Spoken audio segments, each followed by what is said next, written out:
नमस्कार साथियों, मैं हूं मंगलेश पटेल। आप सभी का स्वागत है हमारे YouTube चैनल पर। साथियों, आज हम बात करेंगे कक्षा 12वीं त्रैमासिक परीक्षा जो भूगोल का पेपर जो हुआ था उसके जो ऑब्जेक्टिव क्वेश्चंस थे उनके बारे में। साथियों, तो आइए जल्दी से हम जितने भी जो ऑब्जेक्टिव क्वेश्चंस हैं उनके सही आंसर देख लेते हैं। सबसे पहला जो प्रश्न है इसमें सही विकल्प चुनकर लिखिए। निम्नलिखित में से कौन सा भौगोलिक सूचना का स्रोत नहीं है? तो इसका सही आंसर आ जाएगा प्राचीन महाकाव्य। दूसरा जो है, निम्नलिखित में से किस महाद्वीप में जनसंख्या घनत्व निम्नतम है? तो इसका आ जाएगा उत्तरी अमेरिका।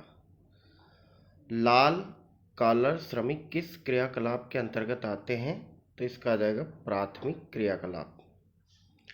जनगणना वर्ष 2011 के अनुसार भारत में सर्वाधिक जनघनत्व वाला राज्य है, तो ये आ जाएगा बिहार। गैरीसन नगर कहलाते हैं, तो ये आ जाएगा सैन्य कार्य। दूसरा जो क्वेश्चन है, रिक्त स्थानों की पूर्ति कीजिए। सबसे पहला जो है इसमें नव निश्चयवाद की संकल्पना द्वारा दी गई थी, तो ग्रिफिथ टेलर के द्वारा ये दी गई थी। एशिया महाद्वीप की जनसंख्या लगभग कितनी है? 4.679 बिलियन प्रतिशत है। प्रोफेसर अमर्त्य सेन विषय के नोबेल पुरस्कार विजेता है, तो अर्थशास्त्र विषय के ये नोबेल पुरस्कार विजेता है। कुनेन पौधे के भाग से प्राप्त होता है, तो कुनेन जो है तने से प्राप्त होता है। सन 2011 की जनगणना के अनुसार भारत की जनसंख्या लगभग थी, तो ये थी 121 करोड़ लगभग। गंगा के जलोढ़ मैदान में सघन बस्तियां पाई जाती हैं।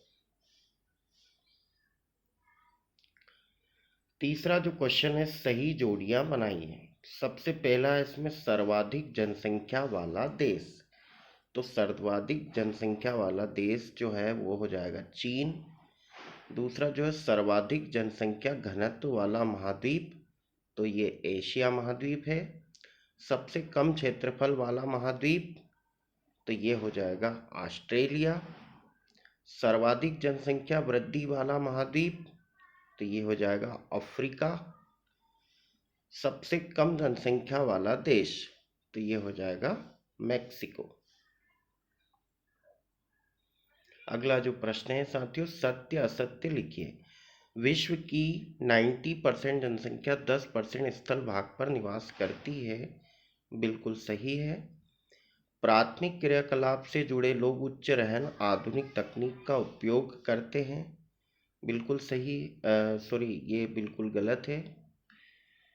कुल जनसंख्या व निवल कृषि क्षेत्र का अनुपात कृषि घनत्व कहलाता है, बिल्कुल सत्य है। प्राथमिक सेक्टर में 3.8% श्रमिक घरेलू उद्योगों में लगे हैं, बिल्कुल सत्य। महिलाओं की चतुर्थक सेक्टर में सहभागिता अधिक है, असत्य है ये। ग्रामीण बस्तियों का संबंध तृतीयक एवं चतुर्थक क्रियाकलाप से होता है, ये भी असत्य है। अगला प्रश्न है, एक शब्द या एक वाक्य में उत्तर लिखिए। पहला है, भारत में जनसंख्या की ऋणात्मक वृद्धि दर किस वर्ष दर्ज की गई थी? तो ये की गई थी 1911 में। सीमांत श्रमिकों का कार्य दिवस कितने माह का होता है? तो 6 माह का होता है। प्राथमिक क्रियाकलाप से जुड़ी बस्तियां क्या कहलाती है? तो ये कहलाती है ग्रामीण बस्तियां। चाय निर्यात में भारत का कौन सा स्थान है? तो दूसरा स्थान है। भारत का सर्वाधिक जूट उत्पादन करने वाला राज्य कौन सा है? ये हो जाएगा पश्चिम बंगाल। दक्षिण भारत में चाय की कृषि किन राज्यों में की जाती है? तो तमिलनाडु और केरल। साथियों, ये था हमारा जो भूगोल का पेपर हुआ था त्रैमासिक परीक्षा का। इसके मैंने सारे जो है ऑब्जेक्टिव क्वेश्चन सही बता दिए हैं आपको। आप अपने पेपर से इनको मिलान कर लेना कि आपके कितने क्वेश्चंस जो हैं वो आप सही करके आए हैं, कितने मार्क्स आपको ऑब्जेक्टिव क्वेश्चंस पार्ट में से आने वाले हैं। साथियों, अगर आप हमारे चैनल पर नए हैं तो हमारे चैनल को सब्सक्राइब करें और ज़्यादा से ज़्यादा इसे लाइक करें, शेयर करें और बेल आइकन पर क्लिक कर दें ताकि आने वाले वीडियो के नोटिफिकेशन आपको आसानी से मिल जाए। बहुत बहुत धन्यवाद।